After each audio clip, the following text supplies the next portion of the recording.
لیکن 5 اگست 2019 کے بعد صورتحال ڈرامائی طور پر تبدیل ہوئی جب انڈیا نے وہاں پر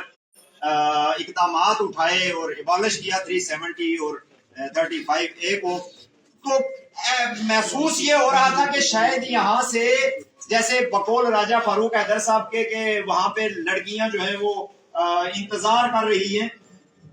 اور عورتیں اور پاکستانی فوج کے لوگوں کو کھڑکیوں میں کھڑے ہو کر دیکھ رہی ہیں، یعنی لوگوں کا یہ ذہن تھا کہ عمران خان اقوام متحدہ میں جا رہا ہے تو وہاں پہ فتح کرے گا کشمیر کو اور پاکستان کی فوج یہاں سے فتح کرے گی اور یہ سارا کچھ ہو جائے گا، لیکن کچھ بھی نہیں ہوا،